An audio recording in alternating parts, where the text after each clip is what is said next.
What's going on, guys? Welcome back to the channel. I'm the games adjuster Ethan Rodriguez, and today we are going back underwater and we're looking at another game with a ocean theme, and that is Reef. So this game is by Next Move Games. This is Emerson Matsuuchi, I believe. It is a 2 to 4 player game in the same kind of vein as like the Azules. It's Next Move Games where they're a step up above like what we consider a welcoming or gateway game. And so this one I really enjoy. Spoiler, I'm going to give you some thoughts about how it plays, or go over how it plays, and I'll give you my final thoughts on why I enjoy it here in a moment. So here we go. Let's go down the table and I'll catch you on the other side. Okay, here I have a game set up for Reef, a 2-player game. To begin the game, each player is going to be given 4 coral pieces. In the base game, you will stack the 4 pieces in the 4 center squares of the 16 square grid. In the advanced game, the players can freely place them anywhere they would like to in the outside edge, excluding the 4 pieces in the middle, or 4 areas in the middle, and they can also stack them if they wish. So we've just got this set up here for 2 players. We're going to go ahead and clear off one of these now because we won't need him for this example. And we'll focus on this player. Also, each player is going to get 3 of these 1-point tokens, as well as 2 cards from the deck of cards here. And you're ready to begin the game. So, to begin the game, when you take your turn, you're either going to take a card from the center row here, or play a card from your hand. Those are your 2 actions. When you play a card, we'll look at this one here, you'll first place the coral pieces from the top into your reef. So let's use this one for example. We're going to go ahead and put down 2 of these green coral pieces into our reef. Now when we place these pieces, they can be placed anywhere in the reef that we'd like them to be. They can be placed in an empty space. They can also be placed on top of pieces. The limit is a 4 high stacking limit, and of course any legal space in the 16 grid here, 4x4, you could not place it in between spaces, but you could place it in that space there, or even on top of this one. Okay, and now after you've placed your coral, you will then score the card. So this particular one here says the highest purple stack, or stack that I have with purple on top, I will score 2 points for every yellow that is orthogonally or diagonally adjacent to it. So looking at our example here, we've got 1 purple here. This is the purple that is the highest in our particular reef. If we had an example like this, we'd be looking at this one instead as the point of reference and scoring the yellows around that. When you score anything, you're always looking at it from a top-down perspective. So again, in this example here, we would look at the top highest purple. It could have been this one as well. And we would score 2 points per yellow that we see. So here's just 2 points right there. And we'll take the 2 points and put that in our area. Play with the most points at the end of the game is, of course, the winner. Now, these scoring cards will give you a variety of different opportunities. This one you've seen here, highest color, and then you'll score adjacent colors, and there's a mix of those: red and green, green and yellow, red and yellow, all kinds of them. There's also some where there's a specific height that you need to meet, and color may or may not matter. In this particular example, this is saying any stack with 4 total pieces. So just to give us an example here, we'll have those and this, and we'll throw on this one right here. This one says anywhere in my reef, any stack that is 4 high exactly, does not matter which color, will give me 3 points. So here, if I was to play this one, I would first need to put out a red and a purple, put those there, then I would score 6 total points. 3, 6. And I would take that again from the score pile. Others will require certain patterns. Here I need a square of yellow. Since there's no number, the number in the stack does not matter, only that when I look top down, there are a square of yellows. Okay? Now when you score these, you're only looking at each one scoring once. So let's say we have this example here.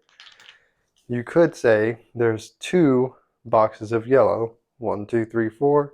1, 2, 3, 4. However, you can only score this one once because this one cannot count for both patterns. Okay, so just keep that in mind. Also, orientation doesn't matter. So when we get into something like this, where we've got a minimum of 2 or more, red and yellow in a diagonal shape, that could be like this, but that could also be like this.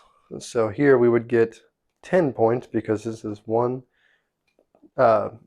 combination that meets that criteria. Here's another combination that meets that criteria. And then again, there's all kinds of other patterns. You've got diagonals and exactly 3. Any number, any color on top will do. These two next to each other. And there's a wide variety of these that you will have in your hand. Now, that's one thing you can do is simply play the card, take the coral from the top, place them in your reef, and then build and get the points from the bottom equal to whatever this point value is and the number of times you've met the criteria. Now, the other option you can do is just simply take a card. If you don't yet want to play a card from your hand, you can just grab one from the tableau here, or the display. The first one here, any of these 3 will be free. If you would like to take this one on the top of the stack, you will need to first spend a point token by putting it on the lowest numbered available card. If there's a tie, you can choose which one you want to do. So let's say we do that one, and we'll put this in our hand. Now, you do have a hand limit of 4, so if you would ever have 4 cards in hand, then you have to play a card. You can no longer draw. And that's the game. And so the game will go on and on until one of these pools of colors runs out. In a 2-player game, I believe there's only 18 of these available. In a 4-player game, there's a full complement of 28 colors each. And you'll keep playing, and once one of those runs out, or the deck of cards runs out, then each player will finish the round going back to the start player. And so the start player is the player who gets the tile with this starfish on it. And whoever has the most points at the end of that round is the winner. And at the end of the round, also, you will score the cards in your hand. However, you will not score duplicates. So at the end of the game, if this card was in my hand, if I played it during the game, then I would get 10 points because I've met this criteria twice, 5 times 2. However, if at the end of the game, I played my last turn, it's still in my hand, and I go to score it, I will only get this once. So you need to be cognizant of that and make sure you get your high scoring cards out before the game ends. And that would just give me 5 in this example if I kept it. And there you go. So let's go back up top. Let me tell you what I think about it. Here we go. Okay, so there you go. That's how you play Reef. Let's talk about it. We'll start with the theme. The theme is cool, but not very strong. It honestly could have been anything. I don't know a lot about coral reefs. I know they're colorful sometimes, but here there's nothing you're doing that you're playing the card and it's very thematic. It's really like an abstract tile placement game where the tiles are these little coral pieces instead. So again, theme could have been anything. You know, Reef's cool though. It's unique. I mean, I mentioned this in a recent video I did, Oceans. There's not a ton of underwater specific themes about the actual nature of underwater. That's not like sharks or scuba diving or survivors and lifeboat or something like that. So it is unique theme, but it's not a strong theme. Production wise, I think it's really good. Now, this is the first printing of the game. There is a new second edition printing where they changed the colors into like these like purple, and well, purple's here, but it's like a lighter blue. It's kind of a, I don't know if it was a colorblind issue because there's green and red in this one, or they just thought they'd be more watery, underwater looking and less toy factor looking, maybe, because they are pretty bright colors in this original printing. So that's available. If you do decide to get the game, you'll get those different colors most likely, but the original printing is fine. It did have this like well insert in it. I threw that away. It's like a paper one. It wasn't anything fancy. But beyond that, the pieces are good. They're not, I don't have any that's broken or anything. They were packaged well. They stack really nicely. They're fun to hold. Yes, it's kind of a toy factor, if you will. And again, that might be why they changed the bright colors. But, I don't think, games are toys anyway. So I'm not really concerned if someone's looking over at the other table and saying, oh man, that guy's stacking a bunch of little, toys that look like Legos or something. Because it's still fun. And so the tokens are just little cardboard tokens. The cards are nice. They have functional artwork. It's nothing fancy, just the coral pieces and how they score. So everything is just done well. I wouldn't say anything's over the top amazing. I like that the coral pieces are different shapes and to distinguish not only different colors, but they are different shapes. So those who are color challenged, even in the original printing, could still figure that out based on that. So that's a good touch by them. And yeah, I think it's all good. Nothing's amazing, but there's nothing bad. There's nothing really I would change. Rules wise, excellent. There's no player aids, but that's okay because you don't need one. There are two actions in the game: draw a card, play a card. But this is where the next move part comes in. Two action game, that's kind of those welcoming gateway games. The next move part is, okay, what is the sequence of events I need to play these cards? And there's not that many different ways to score as far as like what the cards mean. The variety comes in and what colors and what patterns there are. So, it could be three, in a row, that's vertical or horizontal, it can be oriented any way you want to. Diagonal could be, again, flip-flop, whichever way, but which colors you need. That's where the puzzle is. Okay, I've already built my engine, or not an engine, but I built my board to have a lot of red and yellow. I need to target those cards when I'm drawing a card and playing a card. I need to score this card first. This is kind of taking me to gameplay. Rules, super easy. Gameplay-wise, amazing. It's all about that efficiency puzzle. Like I was saying, okay, I want to score this really cool combination of coral pieces I've already put out. But I need to play this card first, so then I can score this other card. And that's how you kind of do well in the game is, other than maybe your first play, and maybe even your first play, especially in the advanced game, depending on where you put your coral pieces, you want to always be scoring something. So you have to look at, okay, if I play this one now, I'll get 2 points. That's cool. It's going to help set me up for 6 points later. And then, ooh, I was going to play this card next, but Sally over here just took the next card and revealed this one that's really good for me. Maybe it's worth taking that new card she revealed, or if it's still on the top of the deck, playing 1 point now, taking that card from the top of the deck, then playing that one first, scoring 3 points, then I'll score this card I was going to score earlier. Instead of getting 6, I get 8, and it just kind of snowballs that way. And I love that. That is just right up my alley, right in my wheelhouse. It's just perfect efficiency puzzle.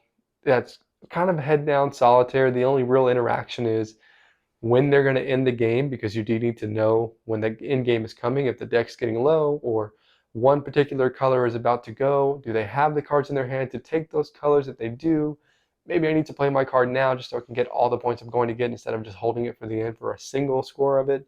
But beyond that, the end game or them taking cards, there's really no way for anybody to mess you up. So you can just kind of look at your cards, figure out this efficiency puzzle in your head, figure out the order of operations, and it feels so rewarding when you play it and, okay, I got my 2 points here, I'll play this one, now I'm going to get 8 points, and now I'm going to play this one, I'm going to get 12 points. And those are the biggest moves. When you get a good 10 plus points, it feels awesome because you've scored something multiple times. There's not that many that will score you even 5 or 6 points. So if you can capitalize on those and score double or maybe even triple of those, that is awesome. And so I really, really enjoy the gameplay. Time-wise, super quick. It's, you set it up, you just take out the 10 that you need for 2 players, you leave them all in if it's 4, you take out like 6 if it's 3 of each color, coral pieces. Shuffle the deck, deal 2, there you go. And give everybody 3 tokens. That's a setup, tear down, super easy. Scoop them all up, separate them into bags, at least I do. Put all the cards together, scoop up all the tokens, put them in bags. Easy peasy. Setup time, tear down time, quick. Play time, quick. You can pick up a card, you're looking, everybody goes. Back to you, Ethan, it's your turn. Okay, cool.